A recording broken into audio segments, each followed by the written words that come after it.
Dimensión con Dionisio Gutiérrez. La lucha contra la corrupción promovida desde el 2015 por el MP y CICIG provocaría una sacudida en las instituciones del Estado. Años de abusos y negligencias fueron expuestos y los escándalos destapados provocarían que el descontento de la ciudadanía explotara y que el descrédito que los políticos venían acumulando llegara a los niveles más altos de los últimos años. A pesar de esto, los guatemaltecos asistieron a las urnas a manifestarle a la clase política que todavía creen en la democracia como único vehículo capaz de mantener el orden del sistema político. Esta importante participación en las urnas no significó un nuevo cheque en blanco para la clase política del país, pues hoy Guatemala tiene ciudadanos más interesados y más exigentes con la clase política. Una de esas exigencias, que nació en el seno de los movimientos ciudadanos del 2015, es un cambio profundo a la ley electoral y de partidos políticos que permita mejorar la calidad de las personas que acceden a un cargo público y tener mejores partidos políticos, que más allá de meros vehículos electoreros, sean genuinos representantes de los intereses de la ciudadanía. Hoy la reforma a la ley electoral está en camino de convertirse en una realidad y en Dimensión analizaremos con un grupo de expertos lo positivo y negativo de esta reforma, así como los efectos que podría tener en el sistema político del país.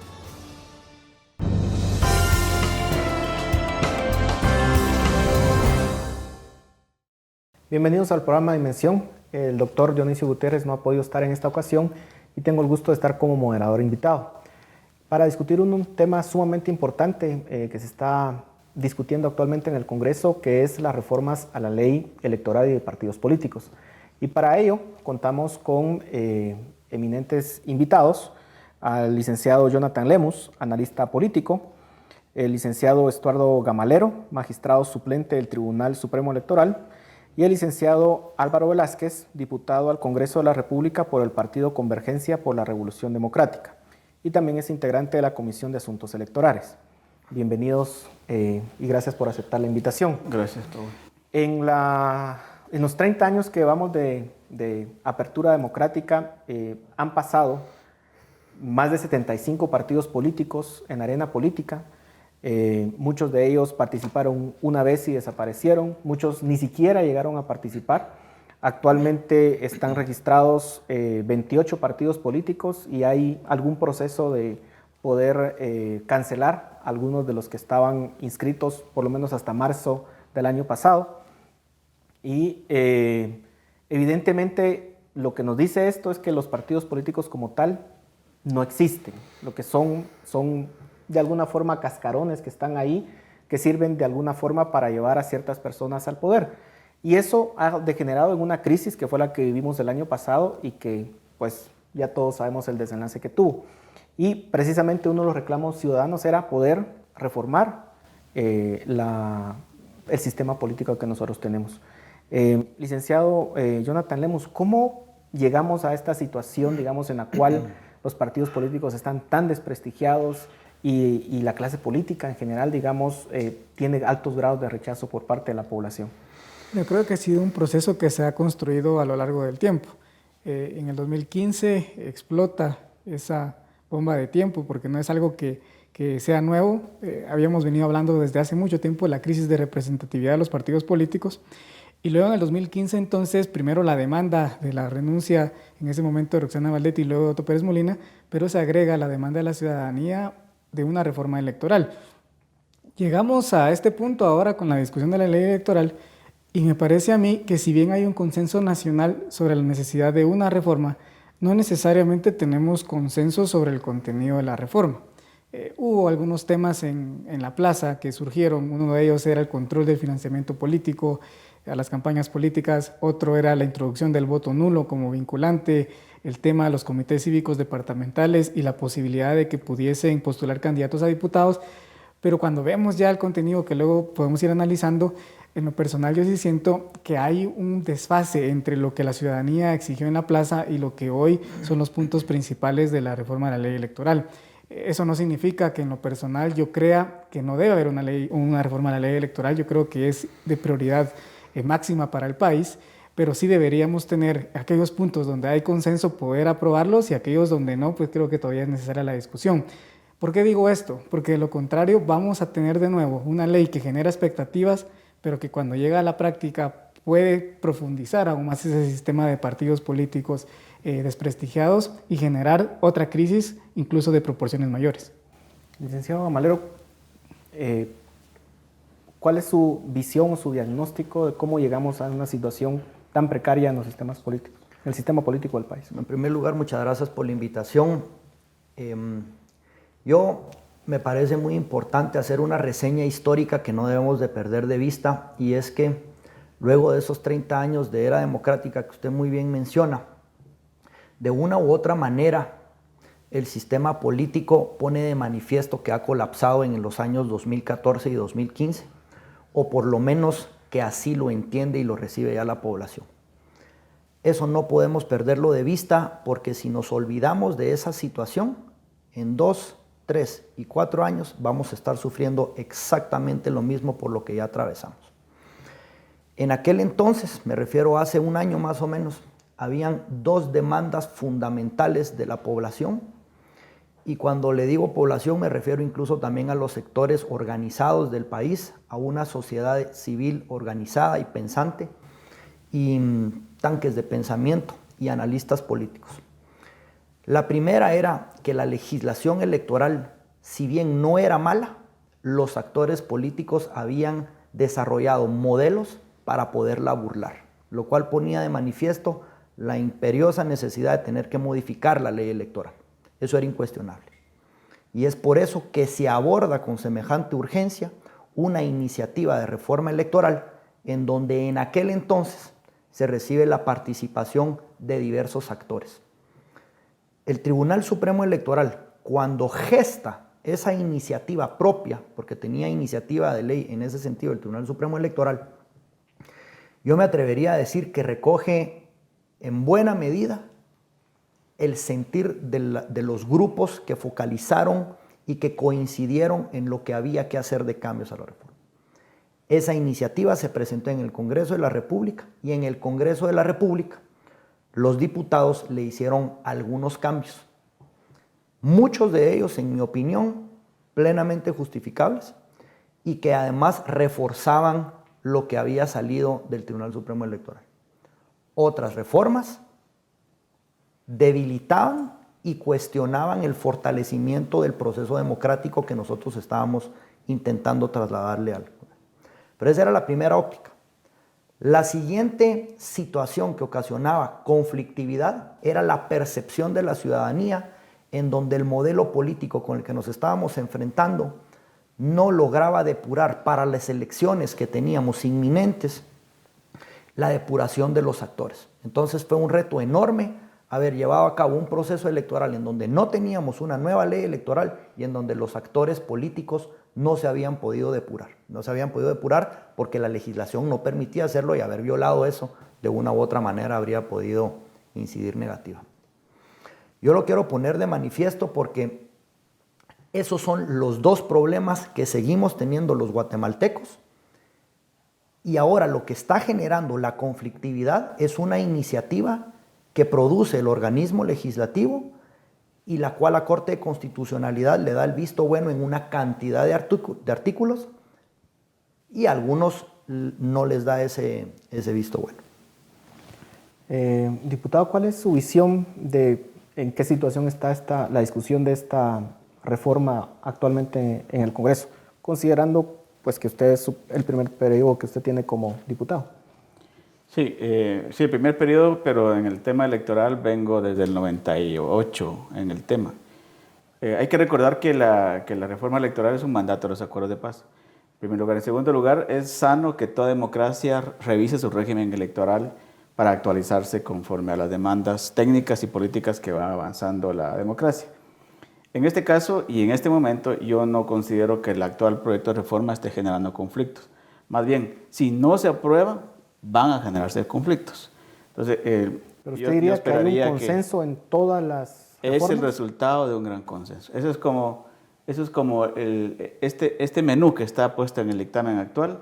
Es ya el haber puesto a varios chefs a discutir durante 10 años sobre un proyecto de régimen electoral y partidario que no va a terminar de consensuarse ahora, pero que si no pasa ahora, nos vamos a ver en graves problemas con la ciudadanía y con nuestra propia institucionalidad democrática. Hay que pensar, o yo estaría de acuerdo, en que el Congreso de la República apruebe antes de la Semana Santa este proyecto de reforma electoral. Y por supuesto que todavía no estamos de acuerdo. Hay sectores que yo mismo desearía una ley electoral más sofisticada quizás, o más acorde a mi planteamiento ideológico y político, pero hay lo que hay. Y digamos, eso ha atravesado ya 10 años de discusión. Las últimas reformas fueron las de 2004, que es la que nos generó el RENAP, que las que nos generó el TPI, las que nos generó el acercamiento de las urnas a la población, entre otros. Ahora vamos a actualizar el modelo democrático, el régimen electoral, en el sentido de que ya había reflejado mucho desgaste en dos aspectos fundamentales: la privatización de los partidos políticos y la privatización de las campañas políticas. No se ha superado ese tema, que es el nudo central de la corrupción. Según yo, no se ha superado. Vamos a tener que esperar otros años más, pero que si nos ponemos en este momento exquisitos sobre lo que debería contener esta reforma, no vamos a verla caminar en esos pocos avances o bastantes avances que tiene, y nos vamos a quedar esperando otros 4 años y ojalá no otro proceso electoral sin reformas, que es el peligro. Vamos a continuar porque obviamente el licenciado Lemos nos decía que existen algunos conflictos que pudieran haber, digamos, en la actual propuesta que existe. Podríamos discutir eso en el siguiente segmento. Okay. Continuamos con ustedes en el programa Dimensión.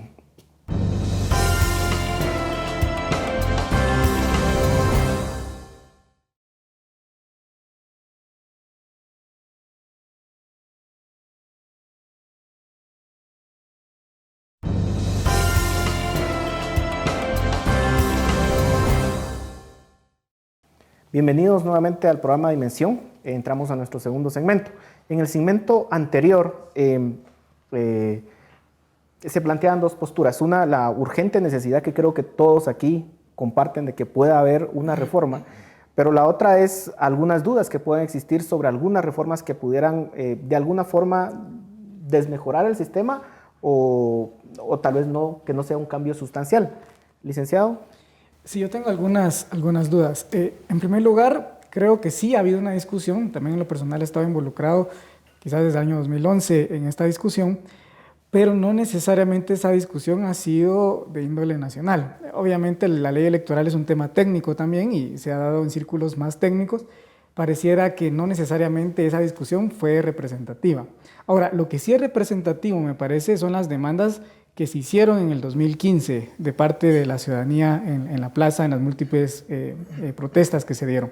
Y una de esas, me parece, es que las personas tengan la posibilidad de poder elegir a su diputado de una forma más directa.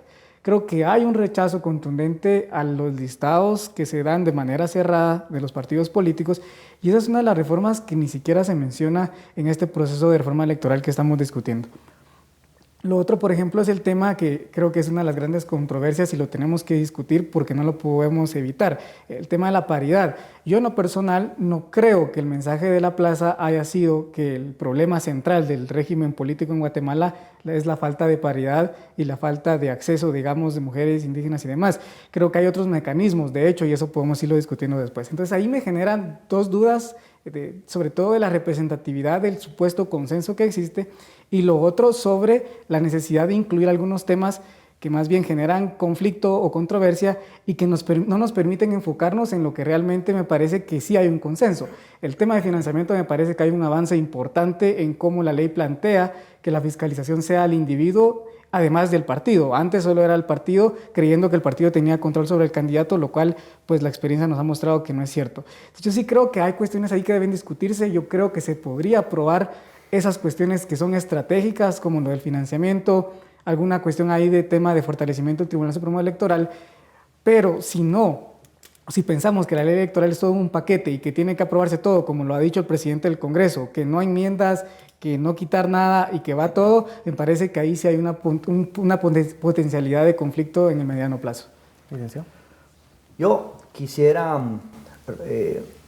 retrotraerme a un poco lo que fue su introducción cuando usted señalaba los vicios que se venían demostrando en el funcionamiento de los partidos políticos a lo largo de la historia de Guatemala y cómo, digamos, la poca longevidad ponía de manifiesto que había algo malo ahí en su manejo.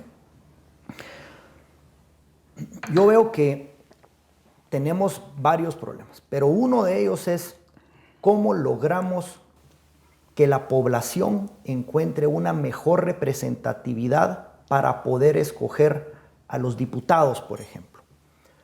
Y cuando se genera la iniciativa del Tribunal Supremo Electoral, el vehículo en el cual coinciden todos los foros de opinión, que fueron más de 80 los que se recibieron, todos coincidían en que se podía perfectamente implementar el tema de los comités cívicos electorales. Y la razón es que los mismos ya tenían un fundamento, no solo en la legislación electoral, sino que también, digamos, de una u otra manera a nivel constitucional. ¿Por qué? Porque a través de un comité es que usted puede escoger a los miembros de las corporaciones municipales. ¿Existen otros mecanismos para poder llegar a la representatividad de la población? Claro que los existen. ¿Son mejores? Muy probablemente sí. Pero nosotros estábamos tratando de generar una iniciativa que no se pusiera en contradicción ni remotamente con el texto constitucional. Me refiero a los listados abiertos o me refiero a los subdistritos que se podrían crear. Claro que son excelentes ideas, pero el país no estaba para abordar ahorita una reforma constitucional. Eso genera otro nivel de conflictividad que muy probablemente nos estanca cualquier avance en esa dirección. Lamentablemente la Corte de Constitucionalidad, por razones que yo en lo personal no entiendo, descartó la posibilidad para la población de que ésta pueda participar a través de los comités cívicos electorales con diputados. Otra cuestión que me preocupa enormemente es que básicamente nos dijeron, miren, el balance es positivo, se autoriza la reforma, digamos en términos coloquiales, pero no se autoriza el incremento del presupuesto que ustedes están pidiendo. Entonces, yo no sé cómo entender el mensaje. El incremento al presupuesto del Tribunal Supremo Electoral. Por supuesto, porque están autorizando, por ejemplo, voto en el extranjero o la posibilidad de llevar a cabo segundas elecciones cuando el voto nulo exceda el 50%. Pero la gran pregunta es algo así como que si le dijera, mire, nos parece muy bien que usted le quiera hacer un segundo piso a su casa o que le refuerce los cimientos, pero mire usted dónde consigue el dinero porque aquí no se le autoriza. Entonces, digamos, es un mensaje que muy probablemente se podría entender como no nos importa si fracasa en la implementación de lo que usted nos está trasladando. Con eso hay que tener muchísimo cuidado. Y tercero, solo para puntualizar, veo como un tremendo fracaso que el Congreso de la República haya modificado la iniciativa del Tribunal Supremo Electoral en cuanto a que el voto de los miembros del partido en las asambleas pueda ser secreto, porque ese es un principio democrático. Distinto es la votación de un funcionario público cuando su votación tiene que ser abierta para que la población la conozca. Pero en una asamblea de un partido político, para evitar manipulaciones, la persona debería tener la posibilidad de votar en forma secreta para evitar presiones. Eso por alguna razón nos lo quitaron y ahí es en donde debería empezar la depuración de los malos actores o la inclusión de la persona que se merece en términos de paridad y de cuotas. Si quiero votar por una mujer, voto por una mujer. Si quiero darle mi voto a un indígena o a un ladino. Diputado. No, yo, en la medida que he venido acompañando esta reforma y este proceso y la he leído muy bien, considero que contiene un conjunto de cambios revolucionarios para este país. Varias, y principiando con lo de la paridad de hombres y mujeres y pueblos indígenas en territorios. Hay otra serie prolijo de enumerar aquí la serie de cambios positivos y favorables. Yo entiendo que hay, digamos, sectores que no se reflejarán propiamente. Algunos son sectores ultras de ambos espectros, otros son sectores con intereses económicos muy específicos, pero lo que está presente en el actual texto que está ahí refleja muy bien el consenso de avance en la democratización que necesitamos. El otro objetor, digamos, de este proceso es la propia clase política. Aquella que estando ahí dice, bueno, no me conviene que haya 0.5% de aumento en la afiliación porque nos va a obligar a territorializar nuestras plataformas electorales, a avanzar en la construcción de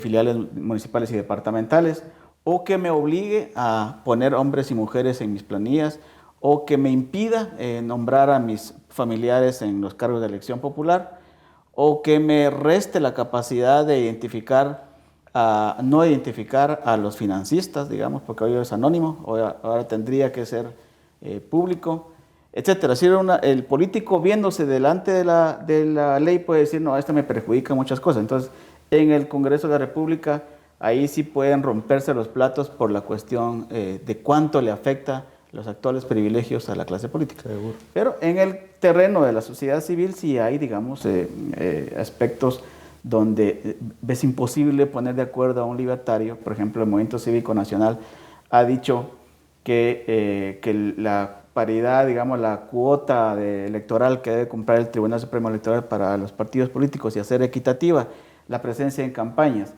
que eso diga MSN que le representa 150 millones de quetzales al presupuesto público y que eso le perjudica a los contribuyentes y que por lo tanto no debe pasar, esa es una objeción, digamos, de principio ideológico que tiene una respuesta. La democracia cuesta. Los guatemaltecos debemos pagar nuestra democracia porque si no el riesgo es que grupos de poder económico o mafias o crimen organizado sigan financiando campañas y candidatos como hasta ahora ha ocurrido, etcétera. Digamos, hay una serie de cosas donde los tópicos van a ser según quien lo vea, quien lo lea. Pero en el Congreso de la República hay otro tipo de objeciones. Yo espero, francamente, que después de la jornada de reflexión que van a tener los 158 diputados y que cada bloque ponga sus objeciones sobre la mesa y que haya o no haya consenso de última hora en la lectura, podamos aprobar con 105 votos la siguiente. Bueno, ya está aprobado en 105 votos, pero que cada artículo vaya siendo aprobado por 105 votos cada uno. Esto permitirá alejarse de algunos temas sensibles o acercarse a otros temas sensibles conforme se vayan alcanzando los consensos. Voy a poner un ejemplo. Por ejemplo, el 0.5% de aumento de afiliados para un partido. Los partidos pequeños tienen miedo de que eso pueda pasar porque les complicaría la vida. Entonces, allí, si no se logran los 105 votos, no pasa, se queda como está. ¿Me explico? Y en el caso de los comités cívicos postulando, yo he escuchado expertos del IFE que vinieron hace poco a Guatemala y dijeron, en un país como Guatemala, donde hay atomización enorme de partidos políticos, donde hay una volatilidad enorme de partidos políticos, asignarle a los comités cívicos que también postulen candidatos le echa gasolina al fuego. Digamos. Ese me parece un criterio técnico importante. La Corte debe haber tenido sus criterios de reflexión al respecto, pero ese ya no es tema de discusión ahorita. Tendrá que ser para más adelante esa discusión. Y así sucesivamente. Pero si uno pudiera hacer, digamos, hasta abstraerse un poco de esos detalles que tiene toda esta reforma, uno podría plantear la pregunta, o sea, ¿cuál es el problema de fondo del sistema político en Guatemala? Y si esta ley o esta propuesta de reforma de ley al final termina resolviéndolo o no. Y si vamos a ver un distinto panorama político dentro de 4, dentro de 8, dentro de 12 años. Y esa creo que es la pregunta que deberíamos de responder más allá de todos estos detalles y de los gustos y preferencias que también podamos tener. Sí. Pero vamos a discutir eso en el siguiente segmento. Continuamos con Dimensión.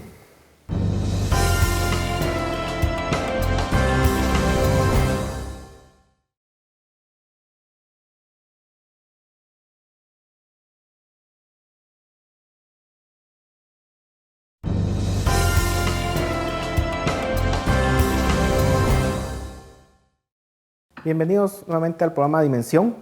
Continuamos discutiendo el tema de las reformas a la ley electoral y de partidos políticos. En el segmento anterior planteaba una interrogante, y es decir, ¿cuál es el problema fundamental de nuestro sistema de partidos políticos o de nuestro sistema político en general? Y si esta ley efectivamente resuelve el problema o no, porque si no nos podemos perder también en una serie de detalles que de pronto no son cambios fundamentales para el sistema, que nos dividen ideológicamente y que no resuelven y que impiden que nosotros podamos avanzar, digamos, en lo que necesitamos, que es tener un sistema político transparente y que refleje realmente las necesidades de los electores. ¿Quién se anima? Yo decía al principio, Paul, disculpe, yo decía al principio que el problema central de la democracia, del régimen electoral guatemalteco, es la privatización de su régimen electoral y de partidos políticos. Los partidos están hasta ahora en manos de sus dueños y la campaña electoral en manos de los ricos, de todo tipo de financiamientos. Entonces ahora lo que hay que rescatar con esta reforma, y así va, es que se rescata el sentido principal de todo partido político, que debe ser una institución de derecho público, abierta, transparente, más fortalecida en el terreno. No le mejoró el financiamiento público, pero se fortalece su democracia interna, se fortalece la representación de minorías. Se fortalece la democracia interna cuando, por ejemplo, no se permite el voto secreto, que era uno de los puntos que decía, por ejemplo, criterios, porque eso es, francamente es un asunto de puros criterios, porque igual se puede defender el voto secreto o el voto a mano alzada. Pero, por ejemplo, en las elecciones generales, digamos, si cada ciudadano tuviera que ir a dar su voto a viva voz, podríamos decir que eso sería, digamos, un voto válido. No. Si la gente tuviera que hacerlo así. Uno de los temas fundamentales es que la gente pueda emitir su voto secretamente, que nadie más lo sepa, y eso le garantiza libertad de poder hacerlo. Yo te puedo dar 50% de políticos y 50% de académicos que están de uno u otro lado. Yo creo que ahí no hay. Yo tal vez, perdón que interrumpa. Yo pienso que la reforma electoral se debe dar, pero no podemos negar, por ejemplo, esta iniciativa de ley la conoció un Congreso diferente del que le está tocando conocer lo que salió de la Corte de Constitucionalidad. Y solo para que más o menos podamos dimensionar cómo ya está generando la conflictividad a la que yo me refería, en la letra fina de su redacción, no en cuanto al concepto, porque ahí coincido con ambos en que yo creo que la población tiene bien claro qué es lo que se debe hacer. Solo ahorita yo tengo información de fuentes internas del Congreso que hay 30 enmiendas preparadas, 30 nuevas enmiendas a la lectura artículo por artículo, no solo para que uno pueda dimensionar el problema. Y puntualmente, si tuviera que decir cuál es el problema de fondo del sistema político electoral del país, es exactamente el mismo problema que tenemos en todas las otras dimensiones. Es un tema de corrupción, es un tema de dinero. Por eso es que el apartado de la reforma electoral en cuanto al tema del financiamiento, y ahí me enorgullece decir que el Congreso de la República no tocó nada, y lejos de eso, le agregó en sentido positivo, eso realmente sí puede ayudar a depurar la cuestión. En cuanto a que, por ejemplo, la preocupación de los comités cívicos electorales. Si nosotros hubiéramos tenido comités cívicos electorales a lo largo de la historia, probablemente hubiéramos estado peor, porque el financiamiento no se controlaba. Entonces, lo que hubiéramos hecho era volver más apetecible la participación del crimen organizado, del narcotráfico y de los contratistas del Estado a través de comités cívicos electorales. Esa medida iba de la mano con el fortalecimiento del financiamiento. Si no le entramos como país al tema del financiamiento, en 2 años o en 3 años vamos a estar nuevamente aquí sentados con exactamente la misma preocupación que teníamos hace 1 año. Exactamente. Sí, en esa misma línea yo considero que la reforma es como cuando uno hace un ejercicio en el que solo hay una respuesta correcta y da como 10 para ver cuál de todas le atina. Me parece que ahí, en ese sentido, si bien el tribunal, y lo hemos valorado, el trabajo que hizo el tribunal de aglutinar todas las propuestas, sí pareciera que hay algunas que incluso podrían ser contradictorias, digamos, con tal de quedar bien con todo el mundo y alcanzar un supuesto consenso. Yo sí creo que el proyecto que está en discusión, porque siempre hay que dividir el proyecto de discusión con la reforma electoral, son dos cosas diferentes. El proyecto que está en discusión sí me parece que no tiene una visión estratégica. Este diagnóstico que estamos realizando hoy, ya sea que lo veamos como lo dice el diputado o el licenciado Gamalero, pero no existe ese diagnóstico. Me parece que cada quien está buscando parte de su agenda, digamos, política. Yo quiero paridad, ¿no? Yo quiero financiamiento, yo quiero... y eso no nos lleva a nada. Entonces, al final, lo que estamos construyendo es un proyecto en el que todos tienen un poquito, por lo tanto se ve como que fuera un consenso, pero no es una visión de largo plazo ni de país. En ese sentido, yo sí tengo un punto. Yo creo que, aunado a lo que ustedes ya mencionaban, sí hay un tema ahí de la centralización de los partidos. Algunos le llaman partidos con dueños, pero un término más técnico sería la centralización. Al final, para poder postularse desde lo local, una persona sí necesita atravesar un proceso que incluye a las élites nacionales. Y ahí es donde viene el problema, digamos, del financiamiento. ¿Por qué? Porque según el tribunal, es la élite nacional, el Comité Ejecutivo Nacional de cada partido, el que manda un reporte de sus gastos. Pero lo que está sucediendo en el país no se está dando solo en la ciudad de Guatemala, se está dando en todo el país. Entonces vemos candidaturas de personas en municipio X o Y que están recibiendo aportes, ya sea de crimen organizado o aportes que sobrepasan los techos de campaña, pero el Partido Nacional ni siquiera tiene control de eso y no le interesa tener el control de eso. Entonces sí hay un tema central ahí que tiene que ver con cómo vamos a fiscalizar, y creo que la fiscalización ya tiene que pasar del modelo de fiscalizo al partido al modelo de fiscalizo al individuo, pero es lo mismo con la organización partidaria. Los requisitos están dirigidos para los comités nacionales, que son los que se encargan de ver a quién consiguen en lo local para poder armar un partido político, pero no necesariamente cambia de fondo el tema de la falta de participación de la ciudadanía en los partidos, la falta de cultura política. Y en el tema de mujeres, por ejemplo, yo sería incluso más revolucionario. Yo creo que el tema de fondo es una sociedad donde la mujer no tiene una participación activa en la política por razones culturales. Las cuotas o la paridad podrían contribuir, pero creo que el tema de fondo es cómo transformar una sociedad en la que todos tengamos oportunidades, no solamente en lo político, sino también en lo económico. Yo creo que ahí es una verdadera reforma electoral. O sea, tenemos que sacar esta discusión solamente de lo legal, de lo jurídico, y también plantearla como un tema de nación. Hay muchas otras variables que podrían ayudar a que el sistema político guatemalteco pues, sea menos corrupto y que sea más representativo. ¿Usted también estaría de acuerdo con que el tema de financiamiento es uno de los pilares fundamentales? Yo creo que ese tema es estratégico y la democracia interna. El asunto es ahora, que ahí también hay diferencias, ¿verdad? Hay diferencias de cómo podemos llegar, pero siempre y cuando tengamos acuerdo de que eso es estratégico es importante. El problema es que si le agregamos un montón de otras cosas, pasa lo que le va a pasar al Tribunal Supremo Electoral, no va a tener el presupuesto, ahora tiene que fiscalizar todas las candidaturas y tiene que implementar el voto en el extranjero. ¿Con qué plata? No sé si todavía tenemos tiempo. Me parece atinadísimo y coincido totalmente con lo que estaba mencionando Álvaro, en el sentido que aquí el problema de país que hemos tenido es que el financiamiento de los partidos políticos ha estado contaminado. O por ricos, o por narcotraficantes, o por crimen organizado, o por las élites que han controlado eso. Es un diagnóstico, a mí me parece acertado.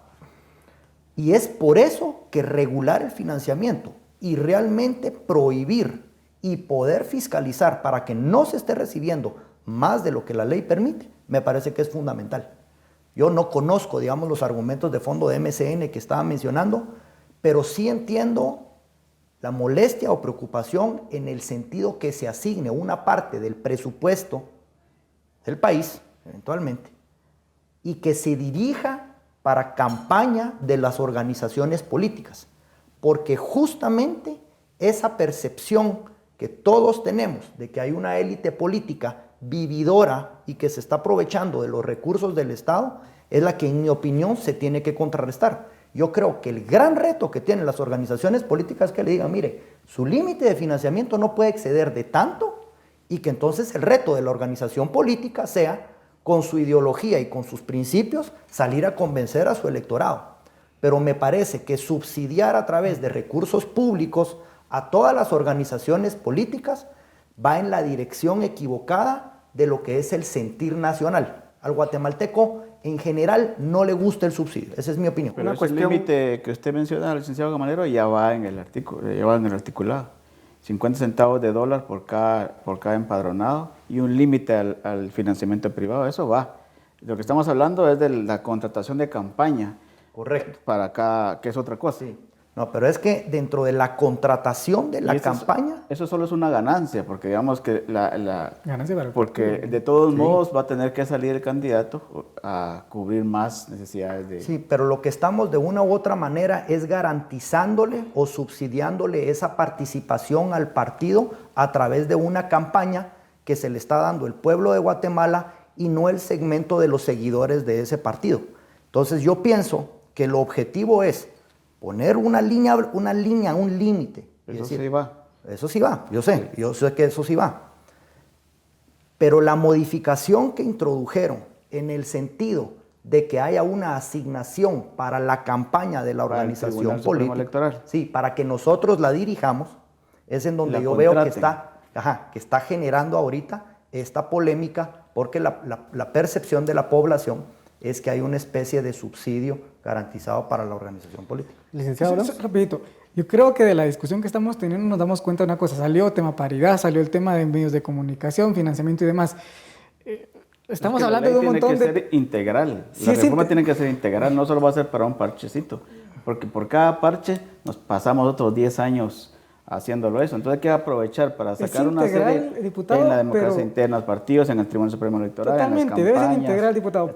Pero lo que vamos es, realmente en la plaza, lo que la gente salió a exigir era que quería que todos los partidos tuvieran el mismo acceso a medios de comunicación pagado por el pueblo de Guatemala, o salieron a exigir que pudiesen votar directamente por su diputado, que el representante esté más cerca, como no hicimos que una no hubiese encuesta, no relación. sabemos exactamente si eso pedían, ¿verdad? Porque digamos, en la plaza, vos decís, asegurás que en la plaza salió que todos quieren votar por cada individuo.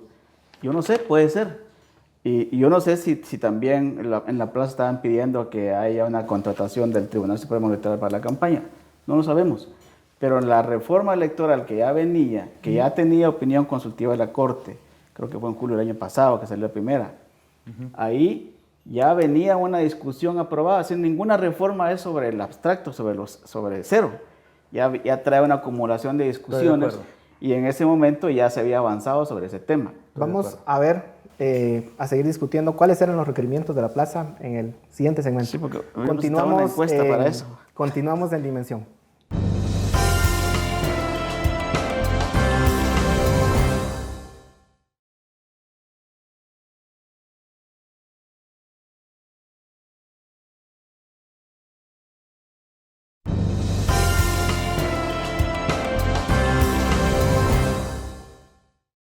Continuamos en el programa Dimensión, entramos a nuestro último segmento. En el segmento anterior estábamos discutiendo un poco, había una discusión aquí, interpretación de cuáles eran los requerimientos de la plaza.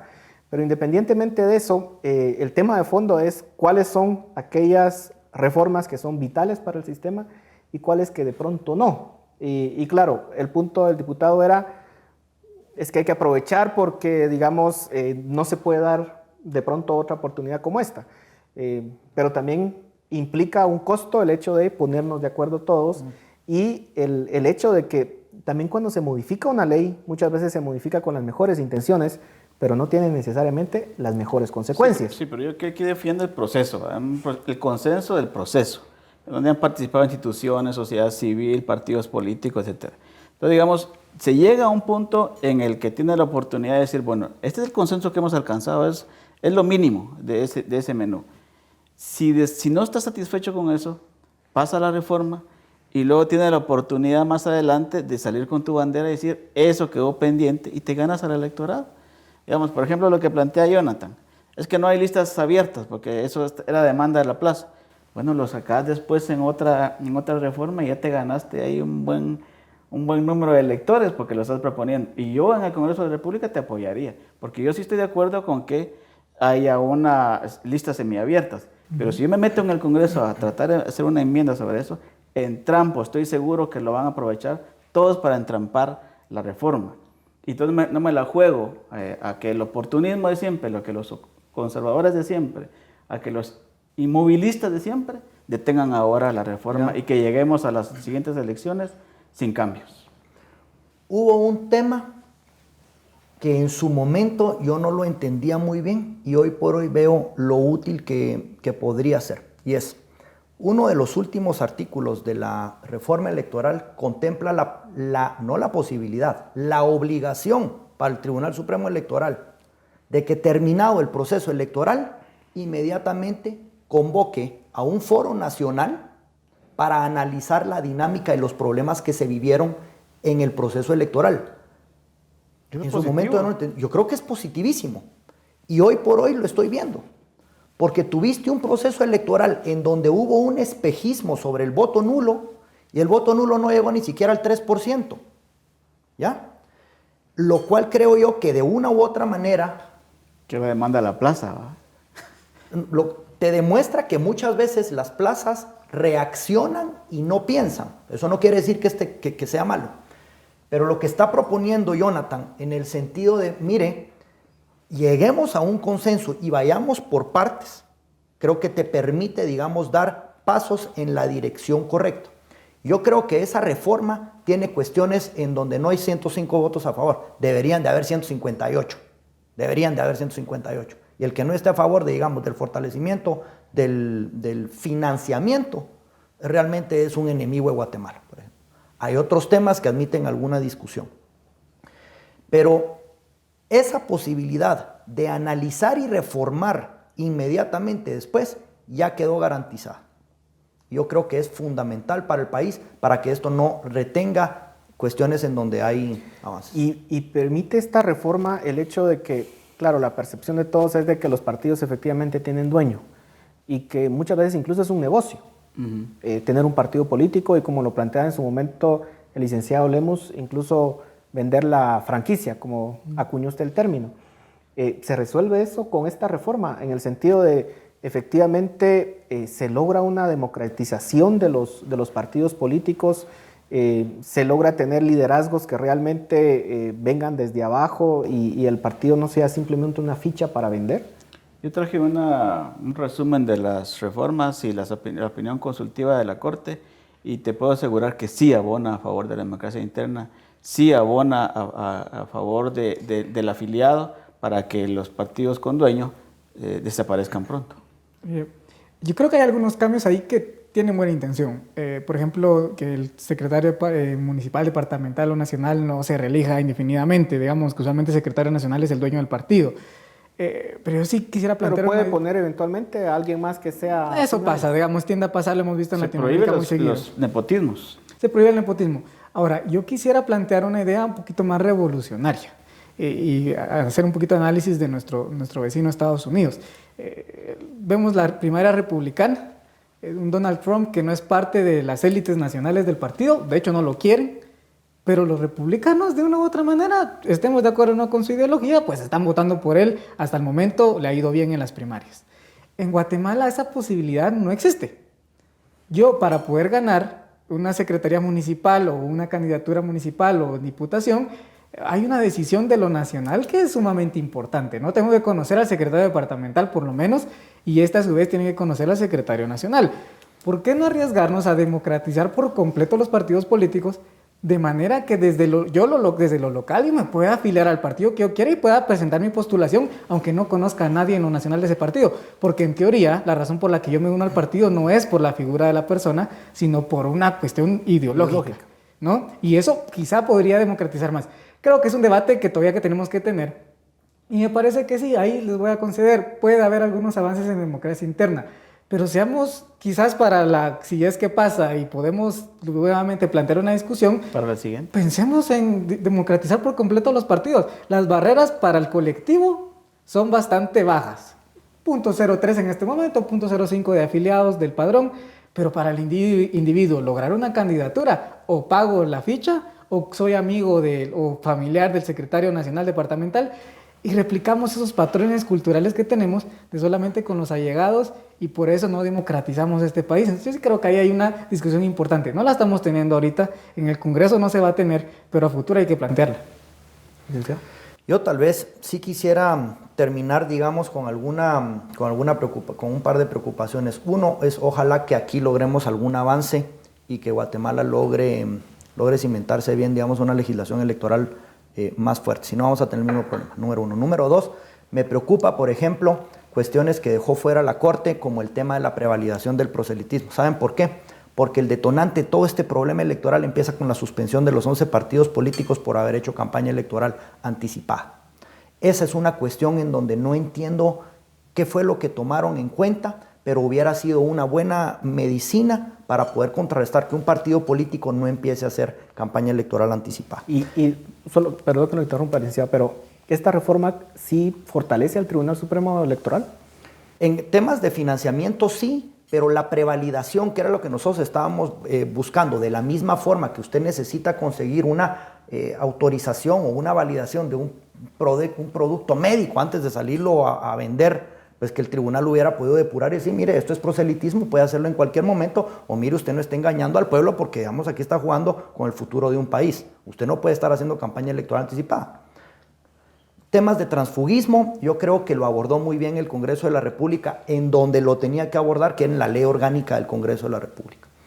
Y creo que con la dosis suficiente de no meterse a violar el principio de la libertad de asociación, que también hay que tener cuidado con qué es lo que está pidiendo uno y de no ir a fortalecer un régimen totalitario el día de mañana con un partido político que llegue con 80 o con 100 diputados y que no se puedan mover de donde están. Y número 3, el tema, por ejemplo, de la reelección. Por alguna razón la Corte encontró que no era constitucional limitarla. Nosotros considerábamos que en una situación como la que venía viviendo y atravesando el pueblo de Guatemala, se han ido enroscando en los nudos de poder personajes que tienen 20, incluso hasta 30 años de estar cuidando sus hijos. Y finalmente me preocupa también el tema. Una manera buena de fortalecer la democracia de los partidos políticos era que pudieran participar en lugares únicamente en donde tuvieran bases y en donde tuvieran representatividad, porque de lo contrario sí empiezan a funcionar como partidos franquicia, en donde no solo son fáciles de vender y de trasladar la ficha, sino que ya tenemos la figura de partido político, podemos participar en cualquier lugar y lo único es que vayamos a buscar nombres en donde no hay ninguna depuración. Ahí, digamos, veo que hay cuestiones que pueden incidir negativamente.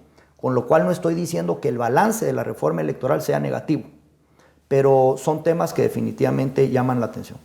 Nos queda poco menos de un minuto. ¿Sus conclusiones, diputado?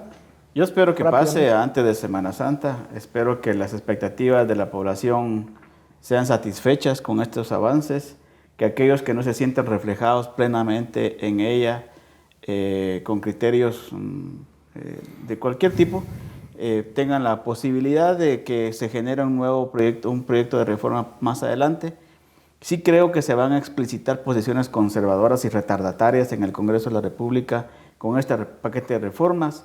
Y si antes y con la ley orgánica del Ministerio Público vimos sectores oscuros y a favor de las mafias, pero que trabajaron por lo bajo, aquí los vamos a ver trabajando de cara al sol, digamos, oponiéndose a las reformas y torpedeando la reforma. Yo espero que más bien triunfe la democracia, triunfe el sentido común y logremos avanzar un paso en la democratización y fortalecimiento institucional de nuestro régimen electoral. Licenciado, hablemos. Espero que pase una reforma política, no necesariamente todo el contenido de la reforma que está, y si pasa, que sea luego de una reflexión seria y que veamos a los diputados debatiendo. Se ha aprobado primera, segunda, tercera lectura, el debate se ha pospuesto, tiene que suceder porque aquí nosotros lo estamos haciendo, pero donde tiene que darse en el Congreso, si pasa algo que realmente sea una muestra de que los diputados reflexionaron sobre el impacto de esta legislación en el sistema político nacional. Y que está un poco complicado, digamos, sobre todo por las señales que se han visto en el Congreso. Sin duda alguna hay buenos diputados transparentes, pero sin duda alguna todavía existen ahí, como lo señalaba anteriormente el licenciado Gamalero o el licenciado Lemos, digamos, diputados que llevan mucho tiempo ahí, que son parte, digamos, de un sistema político que ya debería estar caducado en el país. Y esperemos que aún con eso pueda salir algo bueno de esa reforma. Muchísimas gracias por habernos acompañado y con ustedes regresamos el próximo domingo.